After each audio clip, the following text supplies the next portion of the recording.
Hello, everybody, and welcome to our course where we are exploring the book of Prabhuji, Kundalini Yoga, The Power is in You. Today, we're going to continue with our series of classes about the third center, which is the Manipura chakra. And we saw in our previous class how the meaning of this Sanskrit word Manipura is the city of jewels, and we already discovered how the city of jewels is because the center is related to different attributes, very powerful attributes. And now while I'm saying this word, this was the specific attribute that we discovered and explored in our previous class, which is the power. So as we appreciated, then besides or apart from being linked to power, it is also related to the control that can be exerted on us and the control that we have over others. Therefore, I would like us to take this opportunity where we can investigate different perspectives on control, specifically from the retroprogressive yoga and also from psychology. Let's begin by reading the paragraph where we find referring to control. The balance activity of this center allows us to see others and reality from the perspective of power, which is expressed as energy, dynamism, and willpower. In our society, to dominate others is sign of success. Therefore, it is very easy to suffer from an imbalance of this center and want to express power to control others for our advantage. We must be careful not to use our power to manipulate our fellow human beings. I want us to stay with a few sentences from this paragraph, and I want us to read them again. It says, "To dominate others is sign of success. Express power to control others for our advantage." And the last one is, we must be careful not to use our power to manipulate our fellow human beings. So we see here that the words dominate, control, and manipulate are used as synonymous. If we study the meaning, the etymology of the word control, we see that its etymology early in the 15th century comes from the word controllen, to check the accuracy of, or to verify, or to regulate. These are the meanings of this word. And then from the Anglo-French, contre-roller. This is to exert authority. And this one is specifically from the medieval Latin, contra rotulus. So we have contra, which is against. It's a counter register. The contra is from the Latin, that means against. And then we put rotulus, which is the diminutive of rota, or wheel. So apparently these words come from a medieval method that was used for checking accounts by a duplicate register. So what happened in this process was, like, we have a document, which was the original document, let's say, of buying a house. So they will create the contra roller, the contra rotulus, in order to verify the accuracy and the validity of the original register or the original document. So now we are beginning to understand one of the many meanings of this word. It's going to be essential, the control is going to be essential in administration, where it's necessary to check, for example, the performance of certain processes. Many companies have, for example, their control department, the quality control department, We have in the airport the control tower. We also have the remote control. And all of them are fulfilling a very necessary function.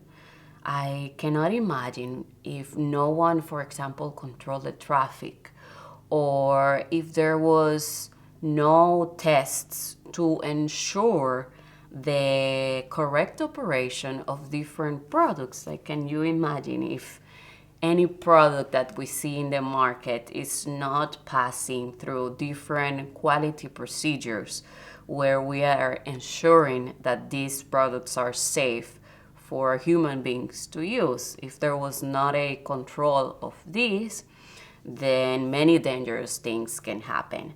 So it was important to establish that the word control has many different meanings, and even though we might find a negative connotation when we are researching or speaking about it, it's also very relative, because it depends in which context we're speaking about this specific term.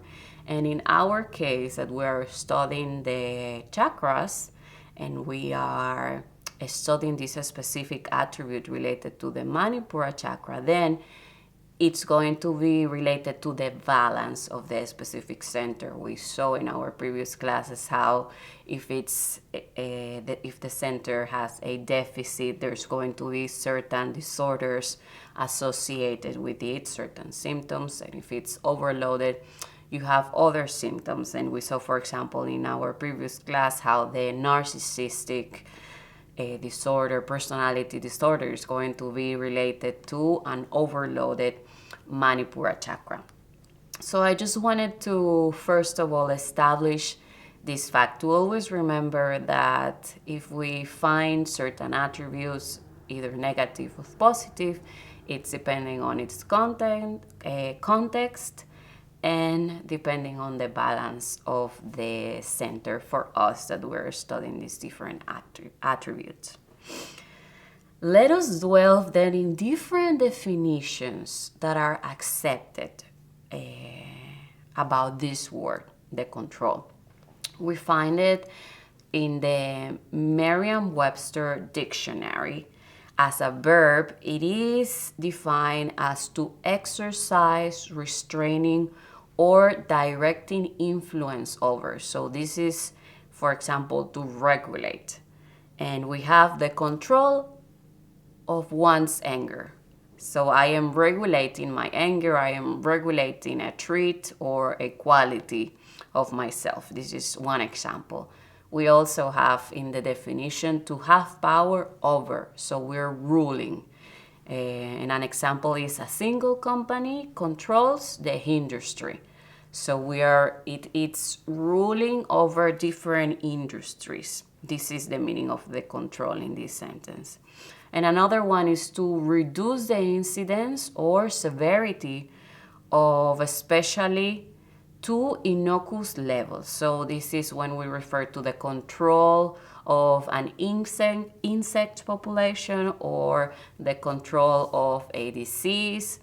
So it can be also kind of a regulation of the specific disease of this specific pest of insects.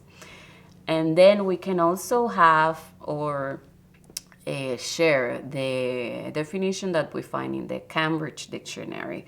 We also have it as a verb, which is to order, limit, or to rule something or someone's actions or behavior. And an example in a sentence is if you cannot control your dog, put it on a leash. And then we have the definition as a noun, which is the act of controlling something or someone, or the power to do this, if I have the power to control someone.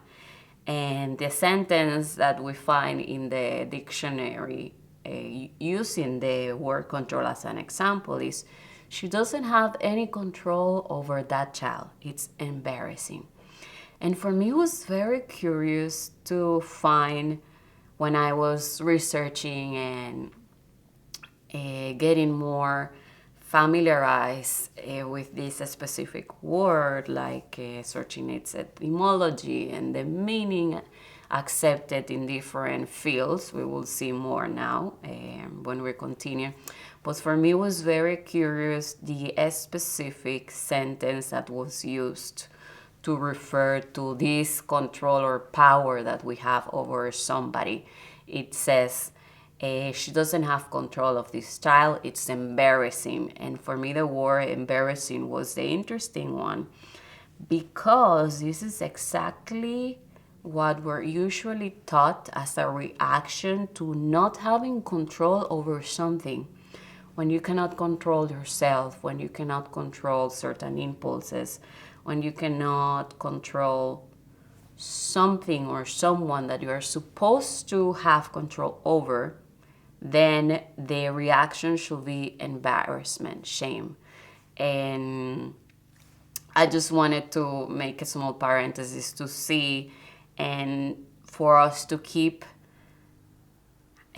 familiarizing ourselves and digesting all the different concepts that are coming and are in contact with the word control.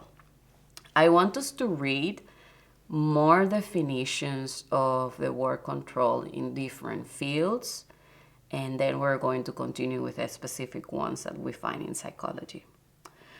We have control in engineering. Control is the process by which a system's behavior is manipulated to achieve a desired goal. And this one is from Ogata in 2010. Control in biology.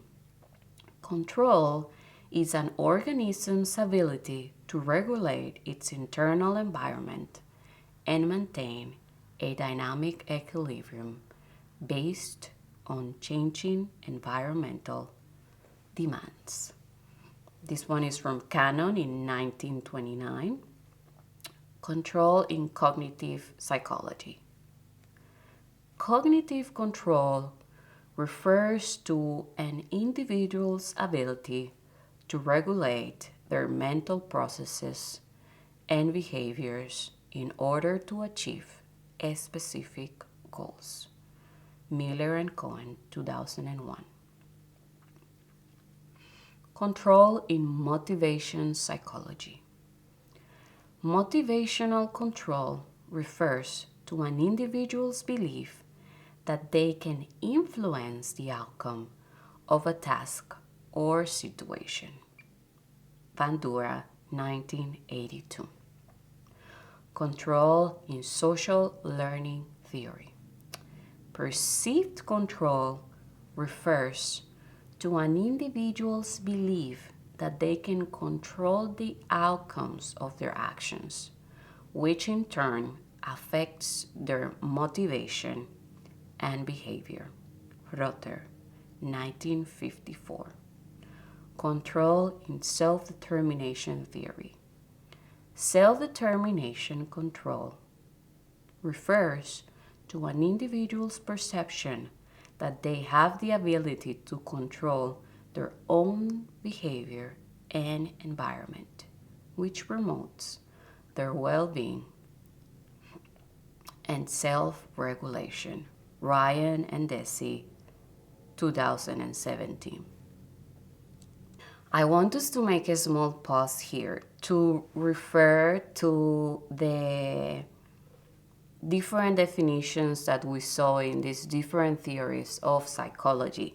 Something that captured my attention the most was the fact that they're speaking about a belief that we have in relation to having the capacity to control ourselves and our environment. And this belief is also affecting our well-being and our performance, or it was also speaking about a perception.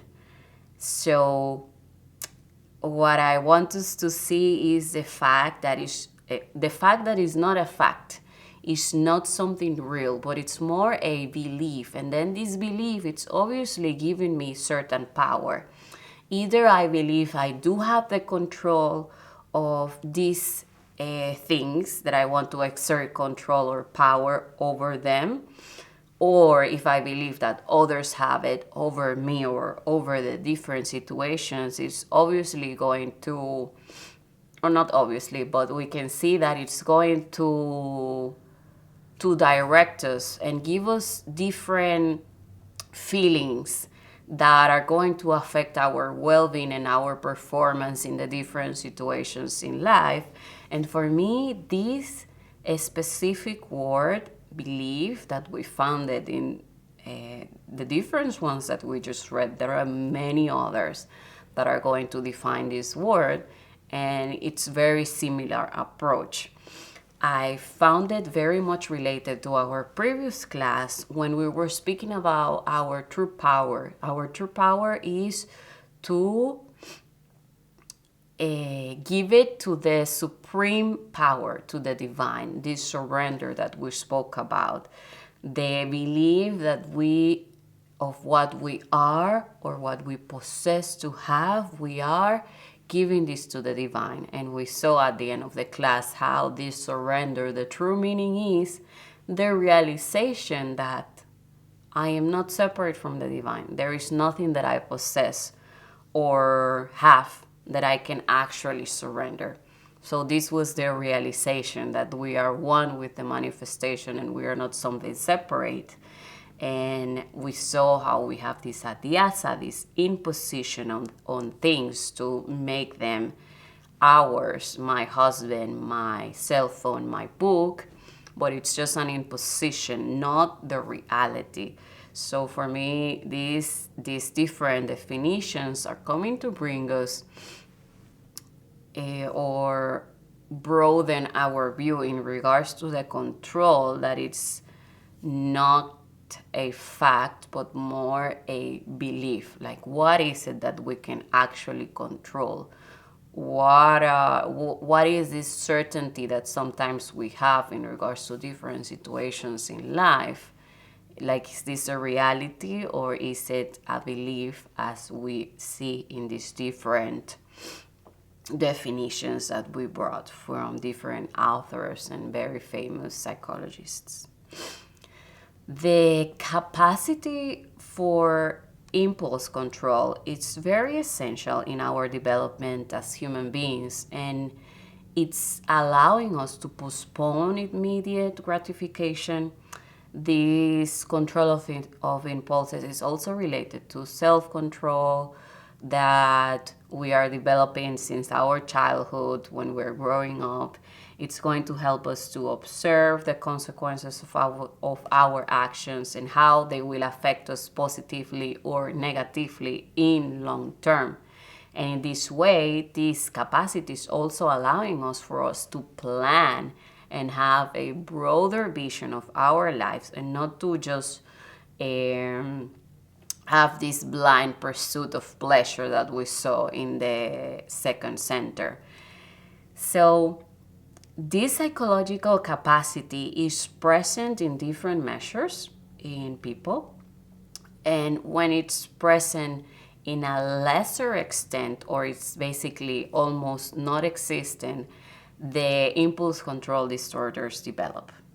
The impulse control disorders, by its abbreviation ICDs, are characterized by urges and behaviors that are excessive or harmful to oneself or others, and they cause significant impairment in social and occupational functioning. They are going to be influencing or promoting as well legal and also financial difficulties, and we will see very soon why.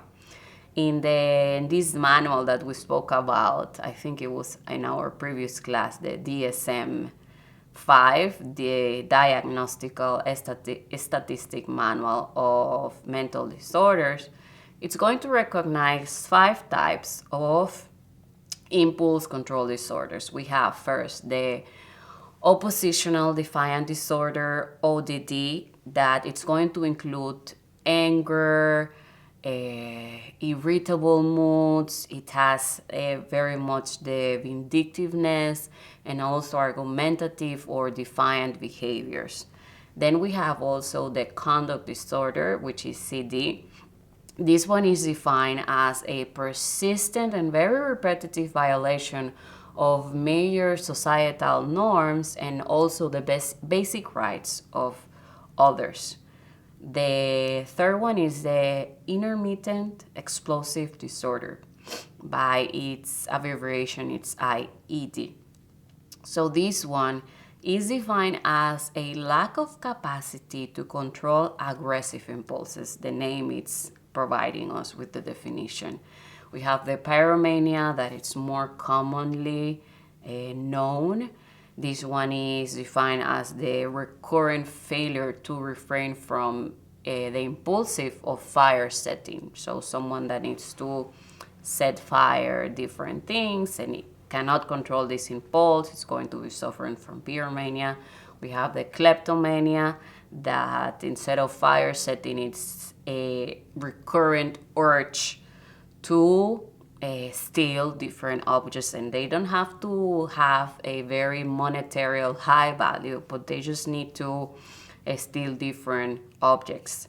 This is specifically in the DSM-5, but in the DSM-4, they also included the trichotillomania, which is the one where we are removing our own hair. The person that suffers from this disorder, it needs to take its own hair.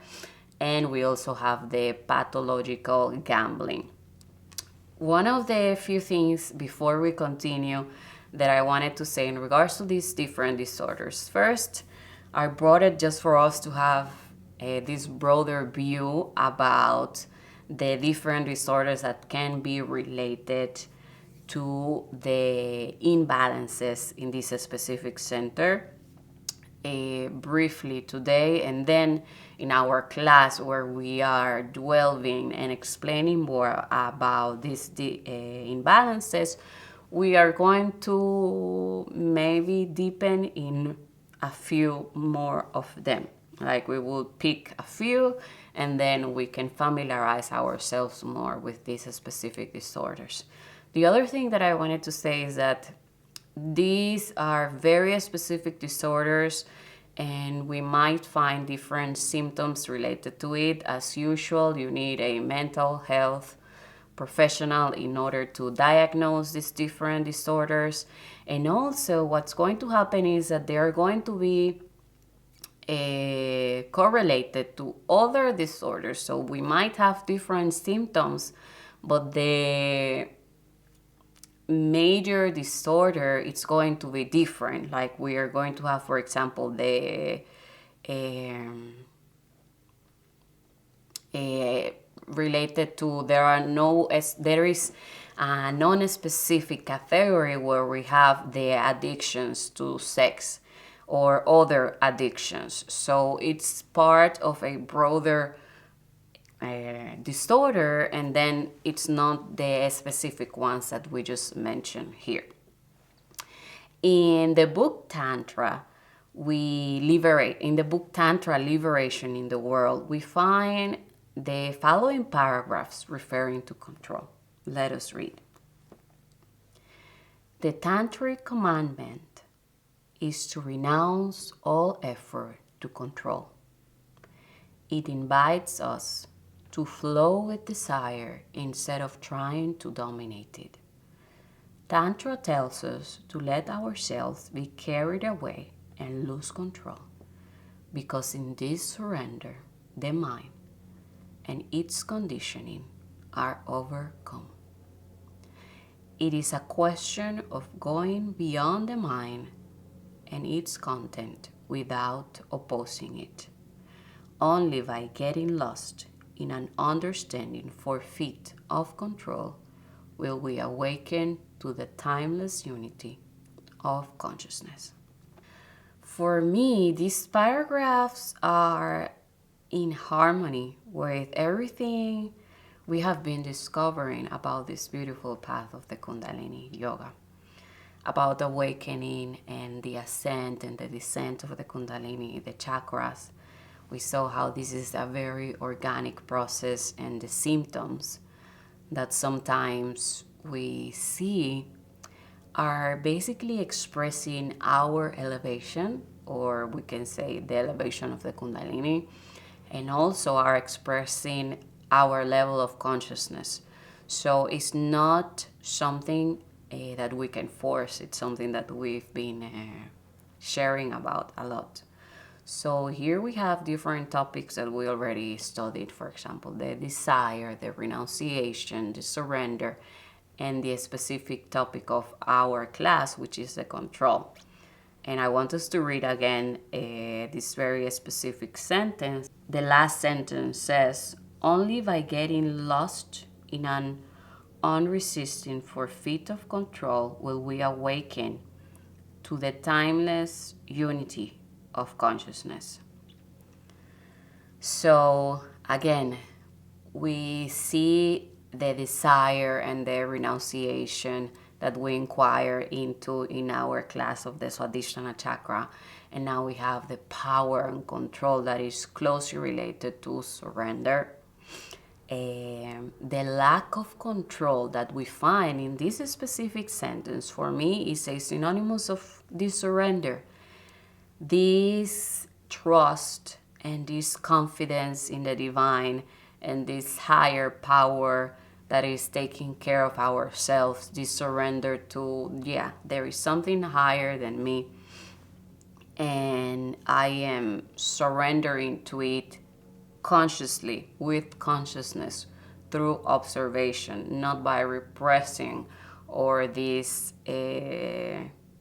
control, like exerting control. But what we've been learning is that when we try to control something, we're repressing it, and then this can explode and come out in different directions, and this is not what we want. But we want to follow the observation path, the awareness path, in order to transcend our different inclinations.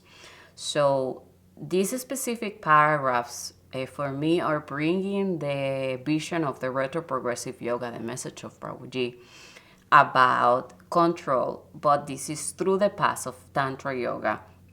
We have, as I many times mentioned, the course where you can go a lot deeper into the tantric vision, but briefly I wanted to bring more context that we're talking about a path of unconditional acceptance, a path that does not accept conflict between the human and the divine, and sees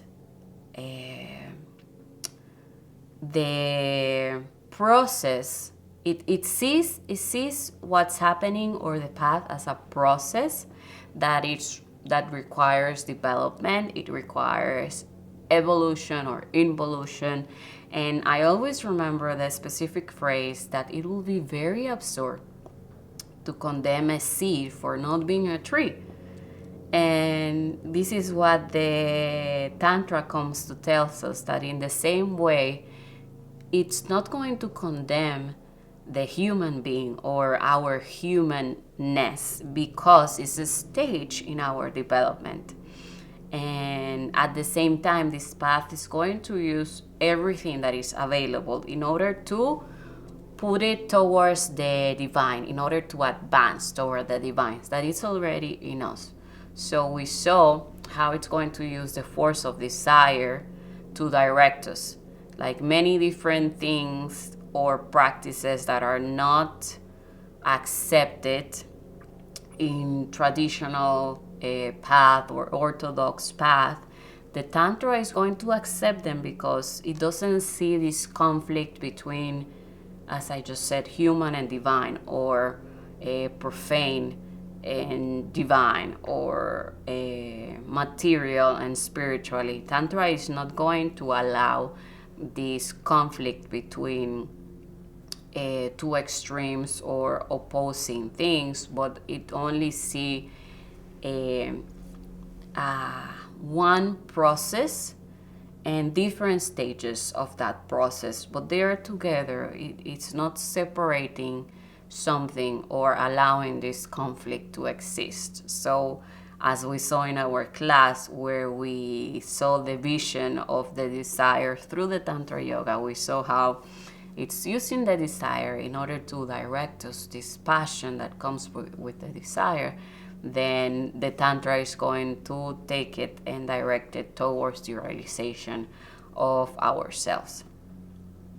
We have another definition of control in the book Experimenting with the Truth, in an article where the following question is answered. When talking about freedom, you mentioned responsibility. Isn't responsibility an obstacle to freedom? In this beautiful writing, we are embarking on an adventure where Prabhuji starts explaining that to answer, we need to understand 4 factors, which are freedom, responsibility, control, and discipline. So we already have a broader view, the context in which this term was defined, and I always like to bring it up to have a better picture of where the definition that we are sharing here is coming from, because we're taking a very specific part, very specific paragraphs of a broader article, or sometimes when we're sharing from a specific video lecture. But as usual, I would like to recommend you to go and read the full article. It's a brilliant article where we understand more the definition of freedom. For the ones that didn't see the book, here is the book. Experimenting with the Truth is a book of questions and answers. It says that sheds light on the remarkably rich path Prabhuji has walked throughout his life, and in this specific compilation he responds to spiritual seekers' questions.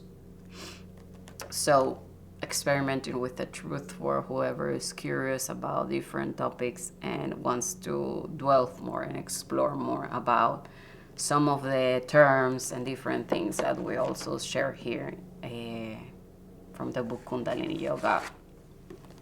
The power is in you. Okay, so in this specific article, he begins by presenting different definitions of freedom and how much is linked and related to responsibility. Not as many think that freedom is to do as I please. He's coming to tell us, and he says that freedom is responsibility and vice versa. Then he explains how superficial is to see responsibility from the perspective that it means that someone that fulfill their duties is someone that is responsible. And then he comes and defines it from its origin, like from the origin, the meaning itself of the word, which comes from the Latin responsum, which means to respond appropriately to the events of life. And in order for us to respond appropriately, then we must be present, not act, or I will say react from our conditioning. Remember that this is something also that we spoke in the past, where we are trying to act in the present, remove or let go from our previous ideas, from our previous conceptions, and we actually want to be able to respond properly to life. So as he's saying here, in order to respond, you must be present and not to act from your conditioning. And in order to do that, what we need to do? We need to be able to listen. To listen, we need to be free, as I just said, from this previous conception, and we need to cultivate what we will say that is receptivity, We need to cultivate silence, but as we many times say, it's not the silence that is just a lack of words, but true silence. And that openness that we often talk about. So receptivity, he's saying, that is the first step in the retroprogressive process. And I don't know if you remember how in our previous class, in the 9 limbs of Bhakti Yoga, Shravana was the first limb, the first stage in this process that the Bhakti Yoga is offering to us, which is listening. So he's also telling us how this is the first step in the retroprogressive process. And we see how important it is in order for us to cultivate this capacity to answer, to respond. So responsibility is, he's telling us, is discipline. We cannot separate responsibility from learning, because to respond, we also need to learn. We need to be attentive and adapt to what is happening. And he's telling us that is to be in tune with life. And I like very much the example that he's using here, which is when we're learning to ride a bicycle. And he tells us when the bicycle goes to the left, you need to lean a little bit to the right. And when it's going to the right, you need to lean to the left. And for me, it was a very tangible example, because I think most of us at some point at life learn how to ride a bike. And this is exactly what he's trying to point out here. When we are in this process, first of all, we are attentive to what's happening. We are very involved in it. It's not something passive, it's something active. And I need to be in full attention in order for me to adapt myself to what's happening. So life is bringing me certain situation, and because I am present, I am in silence, I have this receptiveness, and I have this attention, then I can respond properly to any situation that life is inviting me to. I want us to read from the book. When we notice our own unacceptable, undesirable, or indecent inclinations, we often try to repress them by exerting control. Yet, this resistance is still an egoistic assessment for our personal convenience. Even our ambition for freedom falls into the same category. The ego may be controlled, but it will remain an ego nonetheless. This control or misunderstood discipline does not help us eliminate our inclinations, but only repress them. Repressive control hardens us and creates a conflict between what I am and what I should be, between what I see and what I should be seeing. Hiding our internal conflict, we become atrophied and lose agility. Although repressed and restrict, these undesirable inclinations continue to live and move within us.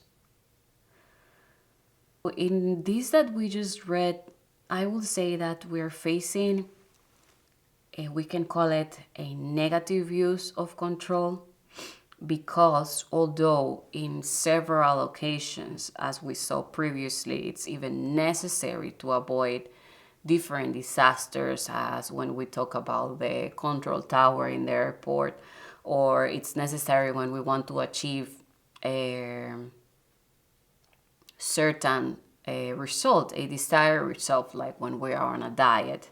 But here, specifically here, we see how control can lead us to certain neuroticism. It atrophies us. It's repressive, and it's contributing to the mechanization of the human. Like we start behaving more like computers than like human beings. And we rob ourselves of the sensitivity that we need to respond adequately to these invitations that we've been speaking about life, of life. So therefore, If the control in our lives could present a negative connotation, it's leading us to this repression and to lose this agility in order to actually see things as they are. And we spoke about this, what happens when we judge something, it tends to hide. So this is not what we want. We don't want to repress or make things to hide, but we want to provide light. And we saw the healing power of awareness. And when we are conscious, the healing power of the observation. So if we cannot achieve certain clarity with the control, what is the alternative? What is it that we can do or choose in this path in order to transcend these different undesirable inclinations that we have? And I want us to read something that we find in the book that says, the word discipline comes from the Latin term discipulus, which in turn is derived from discere or disco, one who learns or one who has an aptitude for learning. People relate discipline to control, but these two are totally different. Control is a series of laws, rules, and regulations, while discipline is born of understanding and awareness. Many think that it's necessary to dominate animal nature, yet control is also part of the egoic phenomenon. Control assaults our nature, whereas discipline is spontaneous and blossoms out of consciousness. That is why we saw before how sometimes discipline is going to be misunderstood as control. So here we are just in front of a misuse or a misunderstanding of both words. Sometimes we confuse discipline with the meaning of control, and vice versa. Sometimes we confuse control with the meaning of discipline. But as here we see that there is a clear difference between both of them. Control is imposed and it comes from outside. It's something that is artificial, and it pushes the control person to execute the rules. So it is not optional, and there is certain punishment or a consequence for the person that is not complying with the established rules. Whereas we have discipline that it's born from the depths within us, and when we are in certain level of consciousness, then external control is not necessary.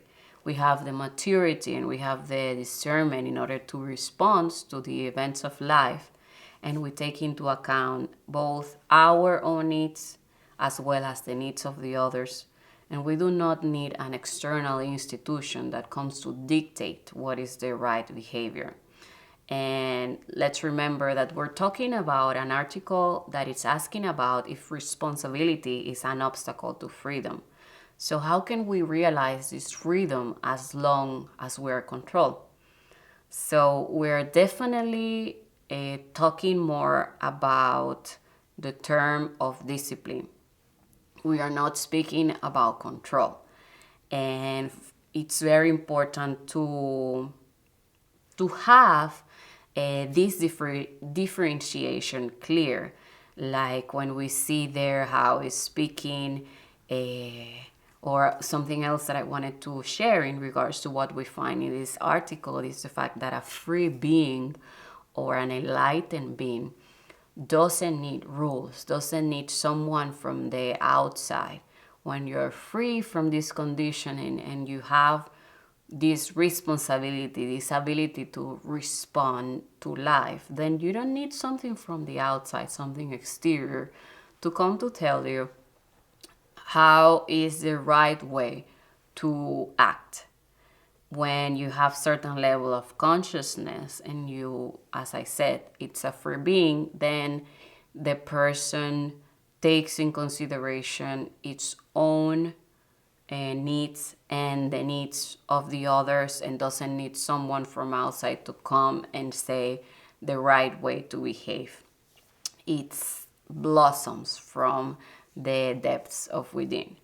So I want us to finalize listening to some words of Prabhuji. But before that, I do want to share a personal experience about the word control itself, and how Prabhuji is many times bringing it and speaking to us in regards to it in different darshans. And something that I really stayed with is the fact how this control, it's coming from this mechanism from the ego, and it's coming from this uncertainty or this lacking that this mechanism has. How we want to control something else in order to give us this sense of security, this belief that we've been speaking about previously. And he tells us how by knowing something, we can control it. So this is also our tendency to get to know something, is because we want to be able to manipulate it and we want to be able to control it. And this is also happening in the spiritual path with God, that we are taking the same example that we do, like, oh, I'm going to have this manual and read this manual in order to know how the computer works. So we are bringing the same attitude to spiritual life, and we want to know and understand God in order for us to possess it or in some way manipulate it. And he's telling us, no, it's exactly the opposite. We are letting go of different things. He many times speaks about this path as being destructive, because we're not getting something, but we are letting go of so many different obstacles, so many different layers that we need to let go in order to stay without any leisure and open to what we already are. Like we always speak about, there is nothing that we need to add.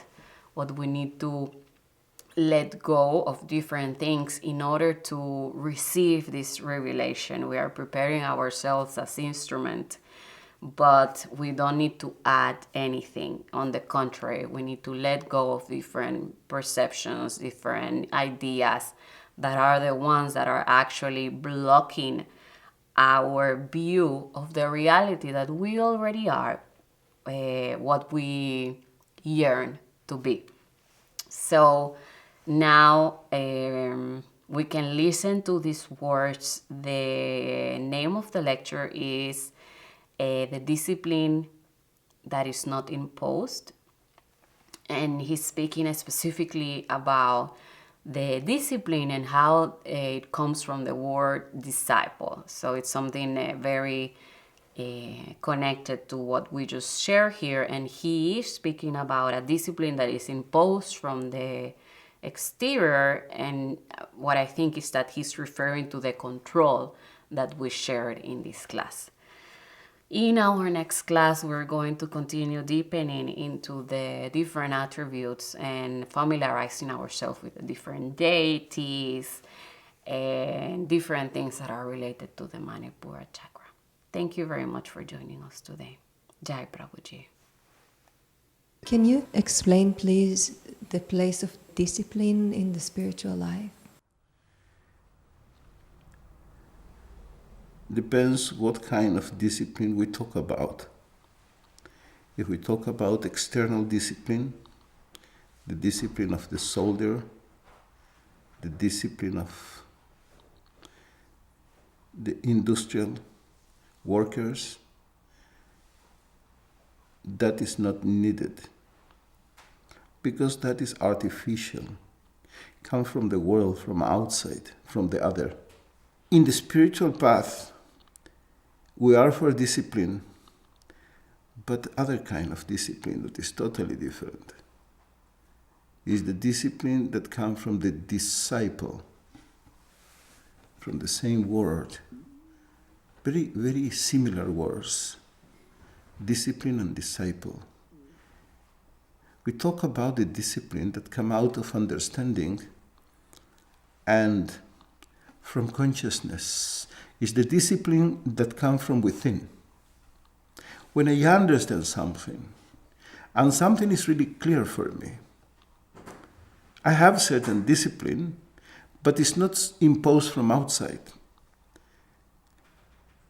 It's a consequence of a level of consciousness. Discipline that is imposed has no value. The discipline that is wanted is that comes out of understanding, awareness, watchfulness, is out of your knowing, out of wisdom.